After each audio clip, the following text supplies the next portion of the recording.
BRICS is finally expanding.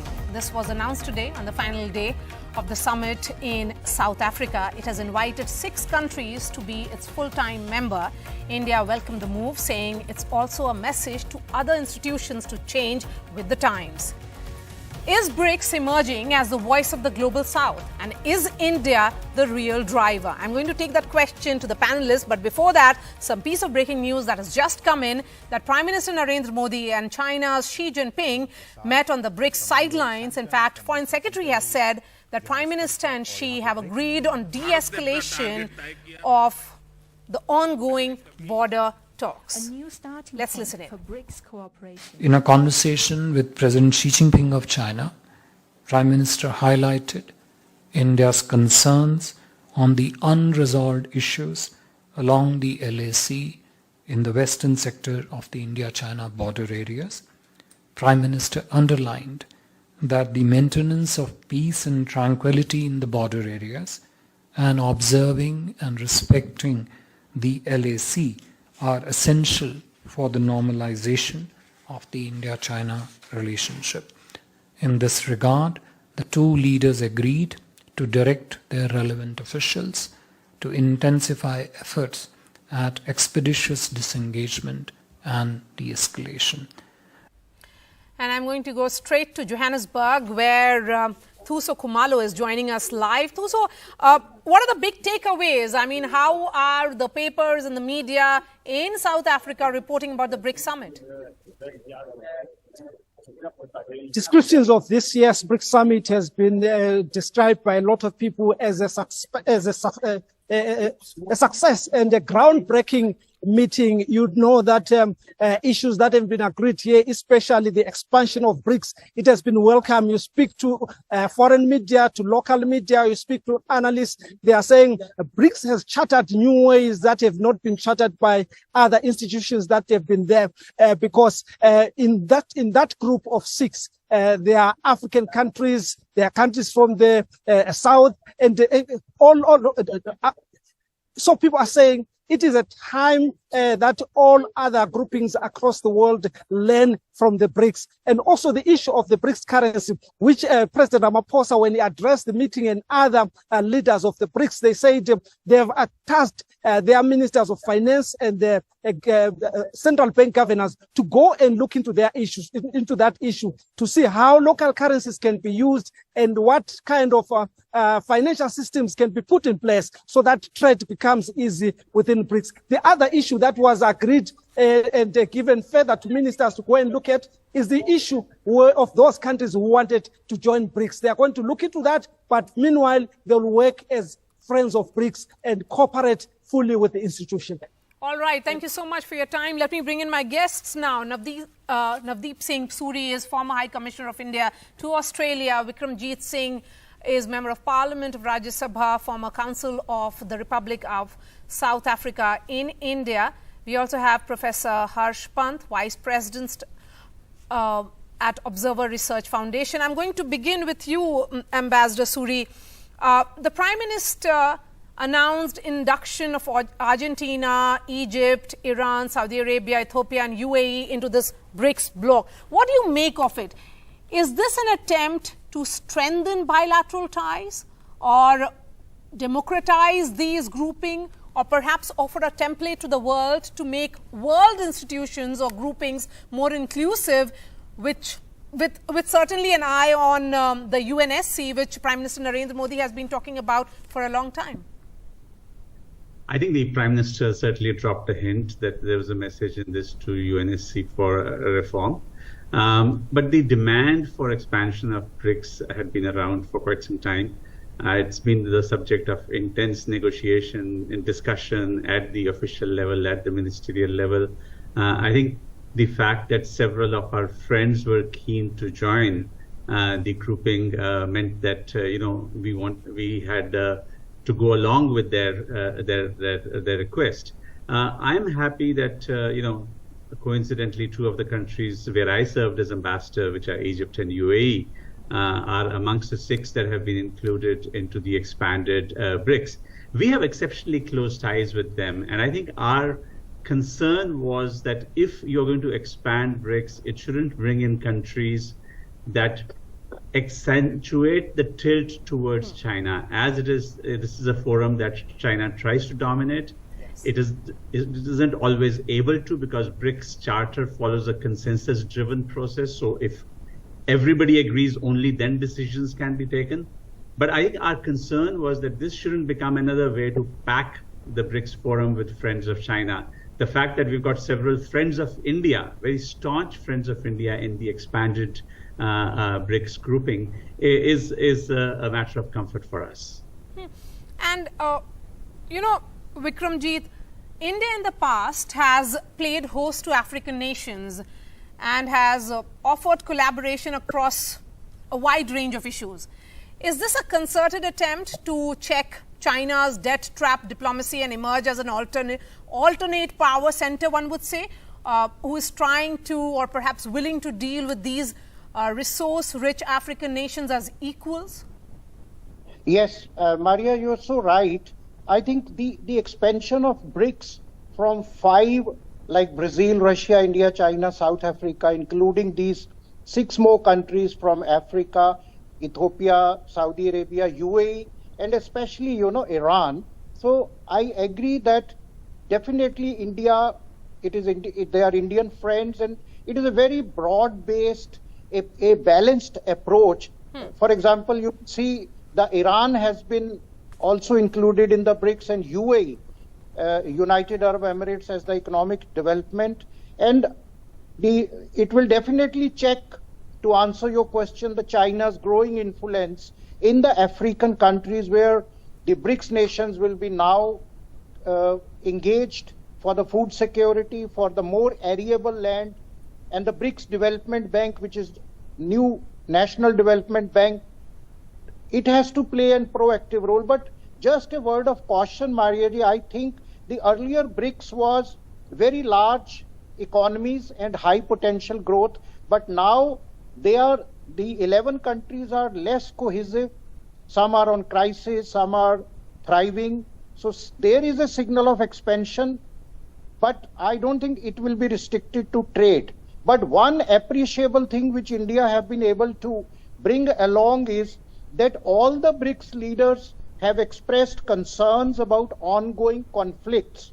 And I was very satisfied with the joint statement addressing and even flagging the concerns of Ukraine crisis, because of course we should not forget Russia is a part, although Mr. Putin was not there, but he is appreciated. But the BRICS adopted a resolution that there is a need for mediation for Ukraine crisis.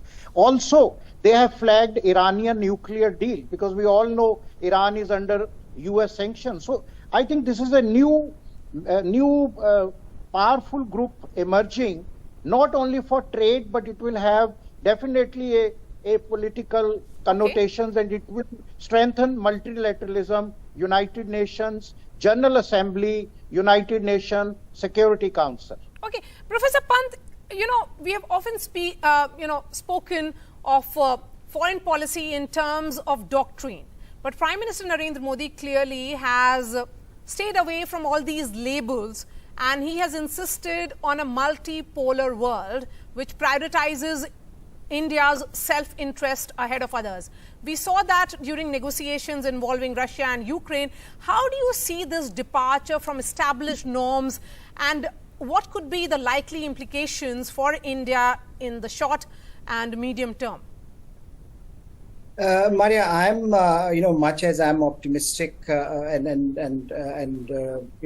look at the expansion of BRICS as a relatively good thing. I'm also a bit concerned about where BRICS is going. I think the earlier speaker pointed out the lack of cohesion.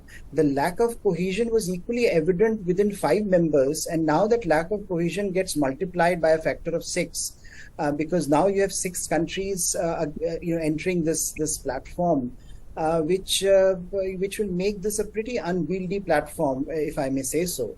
And also the question about what is the end game here? It's not entirely evident to me. So while I think, as Ambassador Suri pointed out, India has been able to moderate the plans of China in terms of expansion. And while we have very good friends that are entering BRICS, I think a note of caution here that BRICS emerging from a largely geo-economic to a geopolitical platform may cause some problems for India in the long term.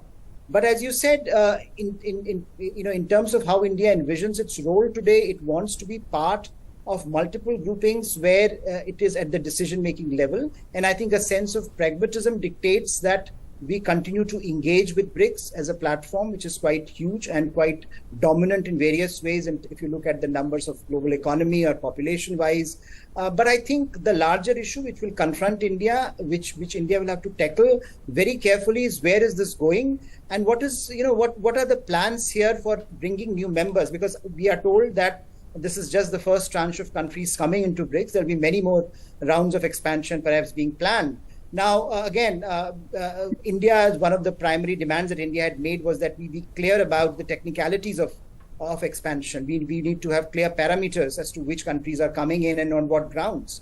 I think we don't know yet what consensus was reached and why certain countries have been privileged. The first round of expansion is good news for India, but whether this good news will continue, that remains to be seen. So I think the expansion itself, while it is good news at the moment, I don't know whether it will remain a good news for India in the long term, and whether the shape of BRICS will change over a period, and whether the politics is going to impinge more than the economics. Okay, Ambassador Suri, the BRICS Africa outreach and BRICS plus dialogue, these are very fascinating terms which has been used by the Prime Minister.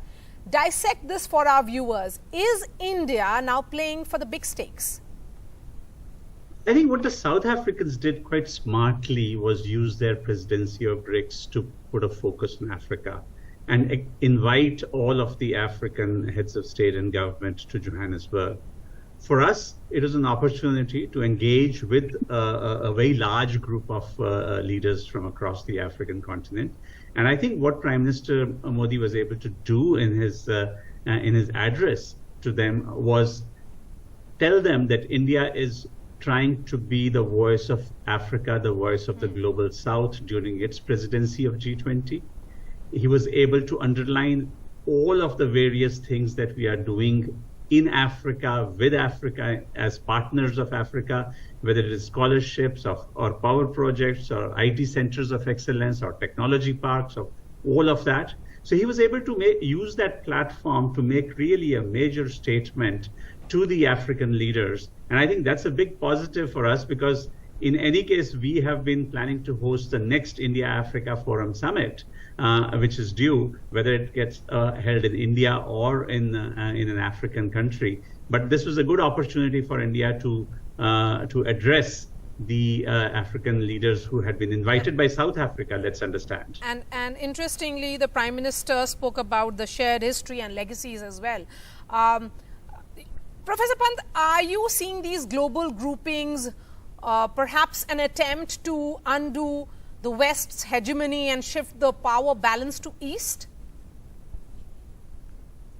Well, I would say to a certain extent, certainly BRICS was designed to be a platform which could raise the voice of the emerging economic powers when they were demanding a greater share in global decision making, and particularly in the economic and finance realm. And there, I think when it all started, it was a project where India was partnering with like-minded countries of BRICS to put that demand firmly on the global agenda, and BRICS have been successful in doing that. BRICS has been a very potent voice for that restructuring and reordering. So I think there is no doubt that BRICS has played a very important role in developing that consciousness in the West that something needs to be done. Where I think India differs from, say, China or Russia is in making BRICS a patently anti-Western platform, and that I think it is not in India's interest. India would not like that to happen. So certainly the demands that India has made with regard to expansion relate to that. But overall, I think BRICS as a platform for a new voice that demands a move away from Western hegemony on finance and trade, finance and economics, as well as we were hearing from your correspondent in Johannesburg, this idea of de-dollarization that has been growing up, is also again a reflection of this trend that the hegemony of the dollar, US dollar, should be challenged in some ways by those who are emerging in the global economic hierarchy. So I think broadly that agenda has been put forth in a very effective manner by BRICS. How that gets operationalized in the coming years, that will be also a challenge for BRICS. But I think that issue firmly is now embedded in global consciousness, and in particular in the Western consciousness, which I think is very important if this conversation is to move forward in a productive manner. Okay, my last question is to Vikramjit. Vikramjit, how do you see this playing out, particularly in the context of G20 and India's presidency? Because ma'am, I was very pleased to read that India have been able to act as put a balancing act together. Our friends, United Arab Emirates, countries like Egypt, Saudi have been there, Iran also. Now they have emphasized on the importance of G20 in the BRICS summit declaration, and they have said that the multilateral forum should strive way for international cooperation and financial stability. And India is in a very pivotal position, hosting G20 this year, and next year having the BRICS as a host of BRICS countries, and number of things, and it has coincided with our Chandrayaan landing at Moon, and Prime Minister have emphasized Space Research Consortium, and these things to be used for education, skill development, lives and livelihoods, reaching our education to rural areas, apart from climate change, and agriculture is most important, which I chair the BRICS Agri Forum. We have been engaged for seed development bank, food security, and increasing arable land. And we have to learn from various BRICS countries' experience, like Zero Hunger Project of Brazil, biofuels, which is the need of the hour. So on a whole, I think it will unfold to a very, very, very powerful group, and let's hope it strengthens multilateralism and not necessarily the anti-Western, but it will definitely strengthen South-South cooperation. All right. Thank you so much for your time, Navdeep Singh Suri, Vikramjit Singh and Professor Pant.